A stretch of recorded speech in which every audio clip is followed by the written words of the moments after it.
La più cordiale buonasera, ben ritrovati con il notiziario serale di Prealpina.it. Apriamo con l'emergenza coronavirus alla vigilia del ritorno della Lombardia in zona rossa. Avverrà domani.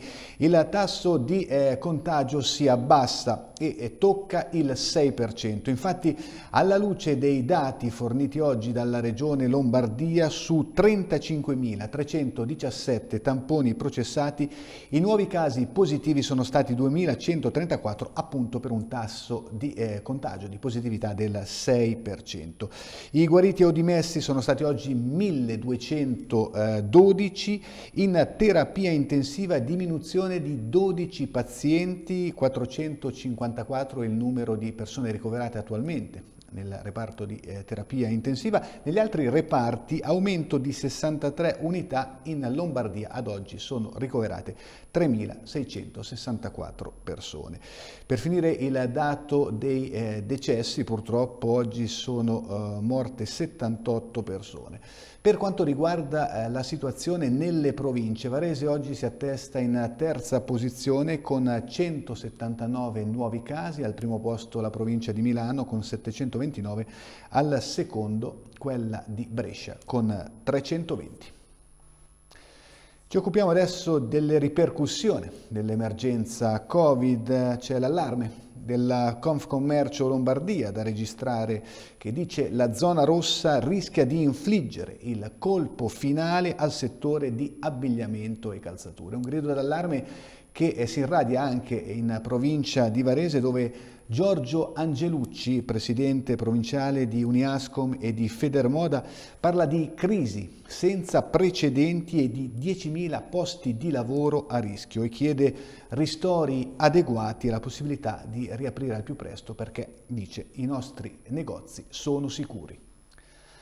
Parliamo di uno storico evento del Falò di Sant'Antonio Abate in Piazza della Motta a Varese. L'appuntamento è per questa sera alle 22, ma in questa situazione difficile, caratterizzata dal flagello Covid, l'evento sarà blindato, non sarà possibile al pubblico partecipare. Però sarà invece possibile seguirlo in streaming grazie alla diretta che verrà effettuata sulla pagina Facebook ufficiale della Prealpina.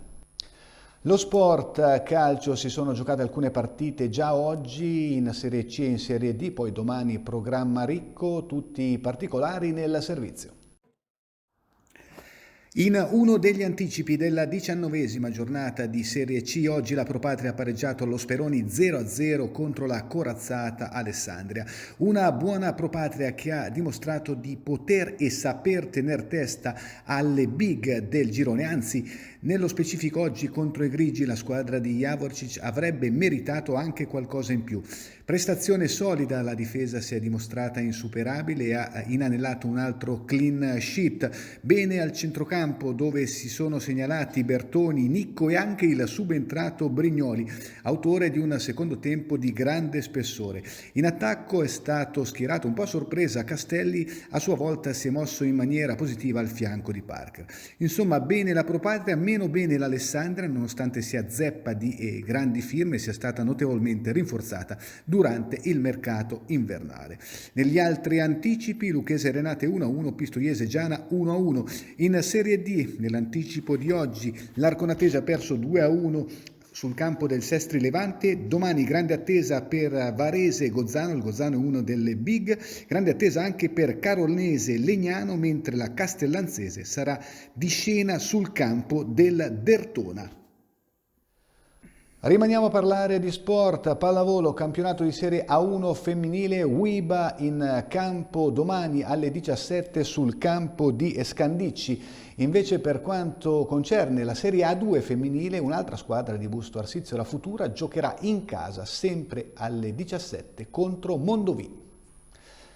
Bene, era questa l'ultima notizia, grazie per essere stati con noi, l'appuntamento con Prealpina.it torna domani. Buona serata.